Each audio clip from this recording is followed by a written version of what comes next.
അപ്പൊ ഞാനിതെല്ലാം കേട്ടിട്ട് ഞാൻ എന്നെ കൊണ്ടുപോയ പാർട്ടി നോക്കുമ്പോ ആളവിടെ ഇല്ല. പിന്നെ ഞാൻ ബസ്സിൽ കയറി തിരിച്ച് വീട്ടിൽ പോയി. പിറ്റേ ദിവസം രാത്രി എനിക്ക് അന്ന് രാത്രി ഉറക്കം പോകില്ല. ഞാൻ ഈ ബിസിനസിനെ കുറിച്ച് ചിന്തിച്ച് ഇതിന്റെ വിജയങ്ങളൊക്കെ മനസ്സിൽ കണ്ട് നിങ്ങളുടെ ഉറക്കം എന്തെങ്കിലും പോയിട്ടുണ്ടോ? പോയിട്ടുണ്ടെങ്കിൽ രക്ഷപ്പെടാൻ സാധ്യതയുണ്ട്. വെറുതെ ആരെങ്കിലും കുറിച്ച് ചിന്തിച്ചിട്ട് ഉറക്കം പോയതാണെങ്കിൽ ഒരു ബാക്കി ഞാൻ പറയുന്നില്ല. ഞാനിതിന് ഉറക്കം വരുന്നേയില്ല. അപ്പൊ എന്റെ വീട്ടിലെന്റെ ഞങ്ങൾ അമ്മാന്നാണ് വിളിക്കുക. അമ്മ അത്താന്നൊക്കെ വിളിക്കുന്നത്. തമിഴ്നാട് ബാക്ക്ഗ്രൗണ്ടിലാണ്. അപ്പൊ അങ്ങനെ അമ്മ എന്നോട് ചോദിച്ചോ, നീ ഒന്ന് രാത്രി എഴുന്നേറ്റ് നടക്കുന്നു.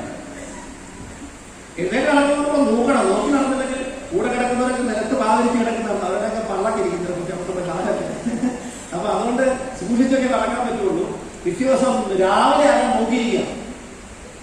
എന്തിനാ ഇതെങ്ങനെ തുടങ്ങണമെന്നറിയണോ? ഞാൻ രാവിലെ 5:30 ആയപ്പോ തന്നെ വെട്ടം വീണു. ആ സമയത്ത് തന്നെ എഴുതിയിട്ട് നേരെ ഞങ്ങളുടെ വീട്ടിൽ നിന്ന് 1 കിലോമീറ്റർ എന്നാൽ കൊണ്ടുപോയി പാർട്ടിയുടെ വീടും. ഞാൻ അവിടെ ചെന്ന് സംഭവിച്ച കാര്യം ഉള്ളത് പറയാം. പുള്ളിക്കാണ് ഒരുപാട് പേര് പൈസ കടം കൊടുക്കാറുണ്ട്. കാരണം പുള്ളി കൊടുക്കാറുണ്ട്. ഞാൻ ആധികാരികമായി പറയുന്നുള്ളൂ. ഞാൻ വീടിന്റെ ഫ്രണ്ടിൽ കൂടെ പോകുന്ന സമയത്ത് ഒരാൾ ഇടത്തിൽ കൂടെ പുറകോട്ട് ഓടുന്നുണ്ട്. ആരോ കാശി വെച്ച് പറഞ്ഞത് അവരുടെ മമ്മി കൃത്യമായി വന്നിട്ട് അവൻ അവിടെ ഇല്ലാന്ന് പറയുന്നു. ഞാൻ കണ്ടു പുറകെ കൊടുക്കാൻ ഓടുന്ന ആളെ തിരിച്ചു വിളിച്ചിട്ട് പറഞ്ഞു, ഞങ്ങളുടെ നാട്ടുകാർ പറയുന്നത് പറയണം, ഓർഡർ തന്നാവോ ആളറിയാൻ ഓർഡർ കാശ് തരാമെന്നതാണ് ബിസിനസ് സ്റ്റാർട്ട് ചെയ്യുന്നത്. ഇങ്ങനെ ഡയറക്ഷൻ സ്റ്റാർട്ട് ചെയ്തതാണ്. ഒന്ന് തുടങ്ങിയ ആളൊന്നും പിന്നെ കിട്ടുന്ന അധികാരം ഉണ്ടായിരുന്നില്ല. കാരണം ആളെ എന്നെ അവിടെ കൊണ്ട് ഇരുത്തിയിട്ട് പോയെങ്കിൽ ആളുടെ ആത്മാർത്ഥത അറിയാമോ? അത്യത്തിൽ കൂടി പൈസ പഠിക്കാൻ പോയതായിരിക്കും.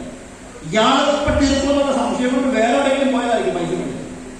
ഞാനത് കേട്ട് മനസ്സിലായി, അവസരം ദൈവം എങ്ങനെ മുമ്പിൽ കൊണ്ടു തന്നാലും നിങ്ങൾക്കുള്ള അവസരം തന്നാൽ അത് നിങ്ങൾക്ക് വേണ്ടി മാത്രമുള്ള അവസരമാണെന്നും അത് സ്വപ്നങ്ങൾ പൂർത്തിയാക്കാനും പ്രശ്നങ്ങൾ തീർക്കാനും ദൈവം തന്നാണെന്ന് വിശ്വസിക്കുക.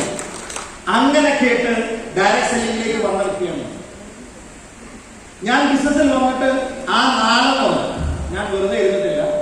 24 മണിക്കൂറും ഇപ്പം വരെ ഈ നിമിഷം വരെ ഈ ചിന്തയല്ലാതെ വേറൊരു ചിന്തയില്ല. അതുകൊണ്ടാണ് ഞാൻ ക്രൗഡുണ്ടാകുന്നത്. നിങ്ങൾ വിജയിക്കണമെങ്കിൽ ഫോക്കസ് വേണം പോവാൻ. ഈ ഫോട്ടോഗ്രാഫി അറിയാവുന്നവർക്കറിയാം എന്താണ് ഫോക്കസ്. ഫോക്കസ് എന്ന് പറഞ്ഞാൽ അർജുന ദൃഷ്ടിയിൽ വേണമെങ്കിൽ വിളിക്കാം. ആ കാണുന്നത് മാത്രം കാണുക, ബാക്കി ലോകത്തുള്ള കാഴ്ചകൾ നിങ്ങൾ കാണുക. ഞാൻ അങ്ങനെ കണ്ട് പ്രവർത്തിച്ചതുകൊണ്ട് ഇന്നും അങ്ങനെയാണ് പ്രവർത്തിക്കുന്നത്. ഇന്ന് തുടങ്ങിയ വ്യക്തിയുടെ മനസ്സുമായിട്ടും അതിനേക്കാളേറെ ആവേശത്തിലാണ് ഞാൻ ഇന്നും പ്രവർത്തിച്ചുകൊണ്ടിരിക്കുന്നത്. എന്റെ ലിസ്റ്റിൽ 1000-ലധികം ആൾക്കാരുണ്ട് സെലക്ട് ചെയ്യപ്പെട്ടത്. ആരെങ്കിലും ആൾക്ക് എനിക്ക് വെച്ചതെന്ന് പറഞ്ഞാൽ ഞാൻ ഒരുപാട് പേർക്ക് വെച്ചു കൊടുത്താണ്. എന്നിട്ട് ആരും ഒന്നും ചെയ്യും.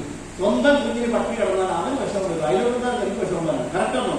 അതുകൊണ്ട് ഒരാളെ ബന്ധമാണെന്ന് കരുതി ആരെ കൊണ്ട് കണക്ട് ചെയ്ത് കൊടുക്കരുത്. കൊടുക്കുവാണെങ്കിൽ ഒന്നിന് താഴെ ഒന്നൊന്നായി കൊടുക്കാവുള്ളൂ. ഇല്ലെങ്കിൽ വെറുതെ ഇരുന്ന് 2 സൈഡിൽ ബിസിനസ് വന്ന് പൈസ മേടിക്കും. എന്നിട്ട് അവൻ വിചാരിക്കും ചുമ്മാ ഇരുന്ന് കിട്ടുന്ന പൈസയൊക്കെ തട്ടിപ്പറ്റും.